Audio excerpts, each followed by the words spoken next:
Alors ici, on se trouve dans ce qui reste de la haute cour du château médiéval. Donc on voit encore quelques bâtiments derrière moi, et là-bas, ici, on a la tour de Charles le Téméraire. Alors ce qu'il faut savoir, c'est qu'une ville médiévale, elle se construit autour de son château. Le château, il est surélevé pour pouvoir voir ce qui se passe à l'horizon. Il y a une basse-cour, une haute cour, la basse-cour étant protégée par un rempart. Donc là, vous avez vu sur quelques images le rempart qui permettait de protéger la haute cour, qui est surélevée. Et ce qu'il faut savoir, c'est que la ville médiévale, typiquement, et c'est pas uniquement en Bourgogne, hein, c'est partout pareil, elle va venir s'agglomérer parce que les paysans vont aussi se rapprocher des lieux de vente, il va y avoir du commerce, il va y avoir de l'artisanat, du crafting. Et donc du coup, sur un lieu comme par exemple la ville médiévale de Charolles, on se retrouve avec un château d'une importance moyenne, en fonction de la richesse du seigneur, et une ville qui va se développer de façon un peu chaotique.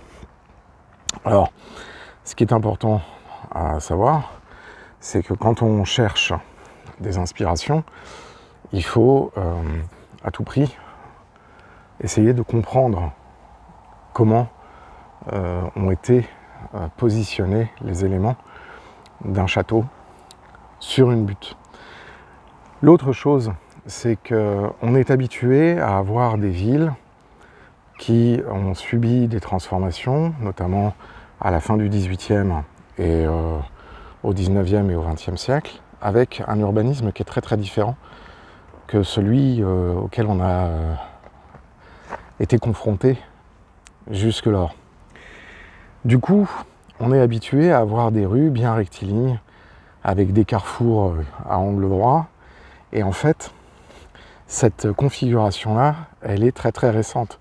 C'est notamment le baron Haussmann à Paris qui va venir assainir énormément l'ensemble de l'urbanisme de la ville. Et donc du coup, forcément, on va se retrouver avec des tracés qui vont être bien cohérents pour des raisons aussi de maintien de l'ordre et d'organisation de la cité. Dans les villes médiévales, on n'est pas du tout là-dessus. On est sur... les gens s'installent d'abord un peu où ils peuvent, où ils veulent. Hein, on n'a pas de propriété en tant que telle, c'est des notions qui arrivent bien plus tard. Et donc du coup, forcément, les maisons, elles vont être un petit peu installées de briques et de broc, en fait. Et donc, elles vont être agglutinées les unes aux autres. Alors ensuite, après, ce qui est très intéressant, c'est de voir comment sont ensuite, après, agencés les différents éléments. Donc là, je vais vous montrer une chose, là, sur la tour de Charles le Téméraire, que je trouve assez intéressant. Je vais retourner la caméra. Un accès, donc, qui a été comblé, qui était manifestement un accès vers une poudrière. Et puis là, ici, juste là, on a le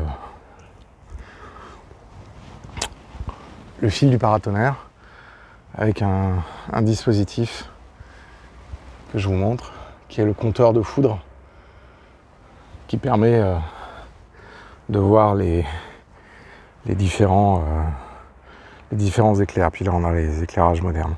Ce qui est assez intéressant, c'est de faire un peu les analyses des bâtiments.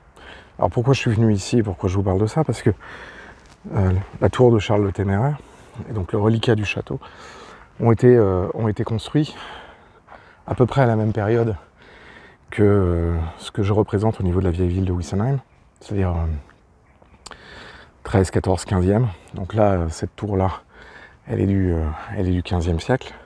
Elle a été construite après, donc elle a été reconstruite après sur la butte témoin médiévale. Et donc, il ne reste plus grand-chose de l'enceinte du château, si ce n'est des éléments qui vont ensuite après être modernisés, notamment au 19e et au 20e siècle. Donc là, par exemple, on voit bien derrière moi le paysage et la façon dont ça surplante la ville. Et puis il nous reste ensuite après des reliquats que vous allez voir, je vais vous montrer, en ce qui concerne l'organisation proche du rempart.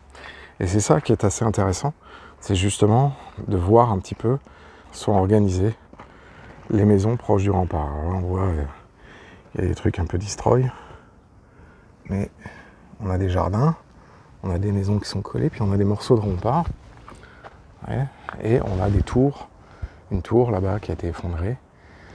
Et donc on voit bien que d'ici, la hauteur du rempart, il faut imaginer qu'il y avait beaucoup moins d'urbanisation qu'il y en a maintenant, mais on a vraiment une agglomération de maisons, pas du tout rectiligne.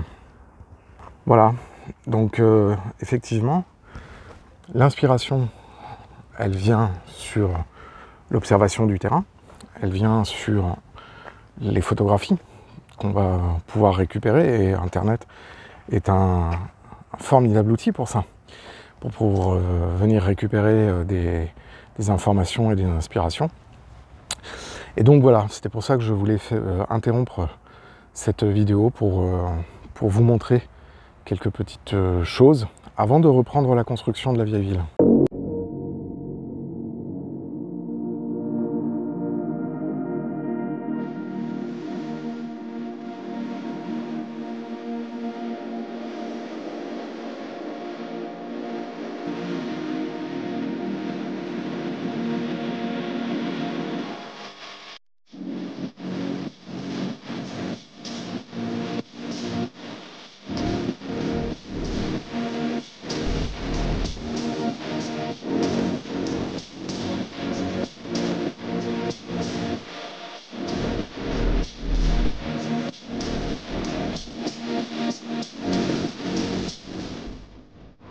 Donc là, on est sur la rue qui arrive au château, qui est maintenant l'hôtel de ville.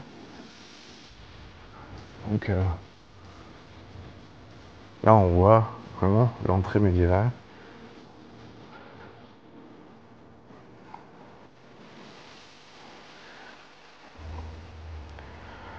Là, c'est vachement intéressant parce qu'on voit comment le rempart a été phagocyté en fait par les constructions modernes.